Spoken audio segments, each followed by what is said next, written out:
ihiganwa rya nyuma mu Muga Award mubanze mutwidondore mbega musanzwe muri ko mukora gute ngaha mu gisata cyo gushona. Kiwe nitwa Nzobambona Zakari nkaba ndi umuconsultant yigenga nkaba mpagarikiye umwuga wo gushona muri Muga Award muri finale. Mbega mufise abashitse mu ihiganwa rya nyuma bangahe bariko bakora gute? Abashitse mu ihiganwa ni 9 bavuye mu ntari 9 hanyuma kugira bashike ngaha barahiganye mu province wabo. Twebwe twaronderamwo umuntu umwe aza guhiganirwa ikibanza ca mbere muri province. Hanyuma bashitse ngaha baca bahura na wundi mu yindi province. Uko bariko barakora rero ku mwaka weze twari twakoze ishati y'umugabo, mu mwaka naho bariko bahiganwa gushona ikanzu ariyo mubona harya yumo y'abakenyezi. Inyuma yari no higanwa ubona bizomarira iki runo gwaruka? Inyuma y'iri higanwa rizobamarira akamaro kanini cyane.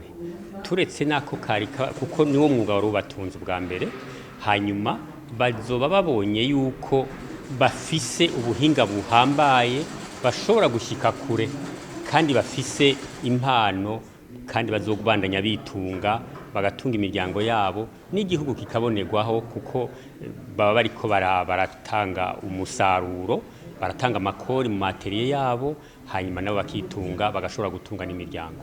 Abateguye rino higanwa harakajambo mumva mu babwire? Abateguye higanwa ijambo rya mbere no babwira ko ari gutangura kubashimira.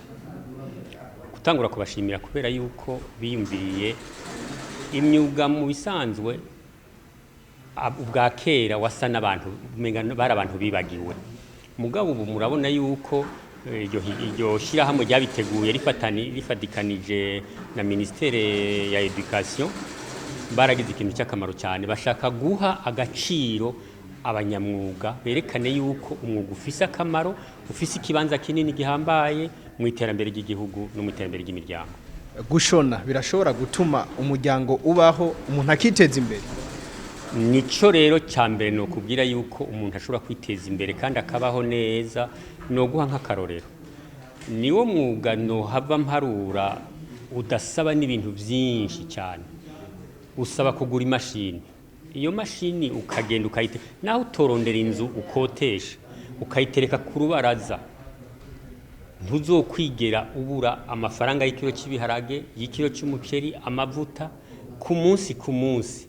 Nibaza ko twese rero uko tubayeho imiryango murabizi, igikuru nuko atangura kwibeshaho agasomesha umwana ishure hanyuma kamugaburira mu nyuma agaca yiyumvire byo kwiteza imbere, agaca yiteza imbere kuko bamaze kumumenyera akaronka abakiriya benshi aca ajya arongereza akagura imashini agaca nawe yangaje abakozi agatanga akazi, naho rero naca yiteza imbere agaca akora nawe yindi migambi.